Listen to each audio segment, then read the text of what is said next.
चुड़ैल की कहानी। गांव के बाहर एक घने जंगल के किनारे एक पुराना टूटा फूटा घर था। उस घर के बारे में गांव वालों के बीच अजीब अजीब कहानियां मशहूर थीं। कहते थे कि वहां एक चुड़ैल रहती है जो रात के अंधेरे में अपने शिकार की तलाश में निकलती है। वह चुड़ैल, जिसका नाम कामिनी बताया जाता था, गांव की ही एक महिला थी। वर्षों पहले वह बेहद खूबसूरत और हंसमुख हुआ करती थी, लेकिन गांव के कुछ लालची लोगों ने जादू टोने का आरोप लगाकर उसे और उसके परिवार को मार डाला। कहते हैं, मरते समय कामिनी ने गांव वालों को श्राप दिया था कि वह वापस लौटेगी और उनके जीवन को नरक बना देगी। चुड़ैल की दहशत। कामिनी के मरने के कुछ दिनों बाद से ही गांव में अजीब घटनाएं होने लगी। लोग रात में जंगल के पास से गुजरने से डरने लगे। कई लोगों ने बताया कि उन्होंने जंगल में सफेद साड़ी पहने एक औरत को देखा, जिसकी आंखें आग की तरह जल रही थी। वह औरत पेड़ों के बीच अचानक गायब हो जाती थी। गांव में एक युवा लड़का, जिसका नाम अर्जुन था, इन सब बातों पर विश्वास नहीं करता था। वह कहता था, ये सब अंधविश्वास है। अगर सच में चुड़ैल होती तो उसने अब तक पूरे गांव को बर्बाद कर दिया होता। अर्जुन का चैलेंज। एक दिन अर्जुन ने अपने दोस्तों के साथ बैठकर कहा, मैं उस जंगल में जाऊंगा और उस चुड़ैल की सच्चाई सामने लाऊंगा। दोस्तों ने उसे मना किया, लेकिन अर्जुन अपनी जिद पर अड़ा रहा। उसने रात का समय चुना और एक दोस्त को लेकर जंगल की ओर चल पड़ा। जंगल में कदम रखते ही अजीब सी सिहरन महसूस हुई। हवा में एक अजीब सी ठंडक थी। अर्जुन ने चारों तरफ देखा, लेकिन उसे कुछ खास नजर नहीं आया। वह धीरे धीरे उस पुराने घर की ओर बढ़ने लगा। घर के अंदर जब अर्जुन उस घर के पास पहुंचा, तो दरवाजा अपने आप धीरे धीरे खुल गया। अर्जुन के दोस्त ने अंदर झांका।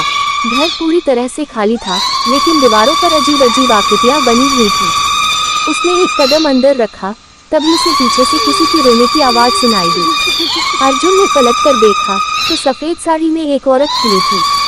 उसके बाल बिखरे हुए थे और आंखें लाल चमक रही थीं। अर्जुन का दिल जोर जोर से धड़कने लगा। उसने हिम्मत जुटाकर पूछा, तुम कौन हो? औरत ने धीरे धीरे अपना सिर उठाया और कहा, मैं वही हूँ जिसे इस गांव ने मारा था। अब मैं तुम्हारे जैसे लोगों से बदला लेने आई हूँ। भागने की कोशिश। अर्जुन ने देखा कि वह औरत धीरे धीरे उसकी ओर बढ़ रही थी। डर के मारे उसने दौड़ना शुरू कर दिया, लेकिन घर का दरवाजा अपने आप बंद हो गया। अर्जुन ने दरवाजा खोलने की कोशिश की, लेकिन वह नहीं खुला।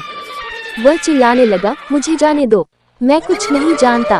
औरत ने ठहाका लगाते हुए कहा, अब यहाँ से कोई नहीं जा सकता। तभी अचानक घर के अंदर से तेज हवा चलने लगी। अर्जुन को ऐसा लगा मानो वह हवा उसे अपनी ओर खींच रही हो। चुड़ैल का सच। लेकिन तभी अर्जुन को ध्यान आया कि उसकी दादी ने कभी उसे बताया था कि चुड़ैल का अंत केवल सत्य और साहस से हो सकता है।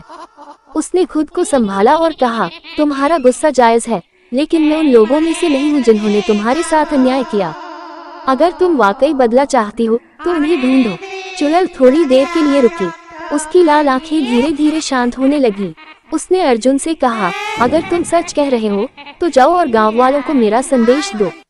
उन्हें बताओ कि मैं तब तक शांत नहीं बैठूंगी जब तक मेरा बदला पूरा नहीं हो जाता। गांव वालों का डर। अर्जुन किसी तरह वहां से भाग निकला और सीधा गांव पहुंचा। उसने गांव वालों को सारी बात बताई। गांव के बुजुर्गों ने माना कि वर्षों पहले उन्होंने कामिनी के साथ अन्याय किया था। वे सभी मंदिर गए और कामिनी की आत्मा की शांति के लिए प्रार्थना करने लगे। कहते हैं, उस दिन के बाद से चुड़ैल का साया गांव से हमेशा के लिए गायब हो गया। अर्जुन ने अपनी बहादुरी से न केवल खुद को बचाया, बल्कि पूरे गांव को भी चुड़ैल के प्रकोप से मुक्त कर दिया। निष्कर्ष। इस कहानी से यह शिक्षा मिलती है कि अन्याय और अत्याचार का अंत कभी न कभी होता ही है। सच्चाई और साहस से बड़ा डर भी दूर किया जा सकता है।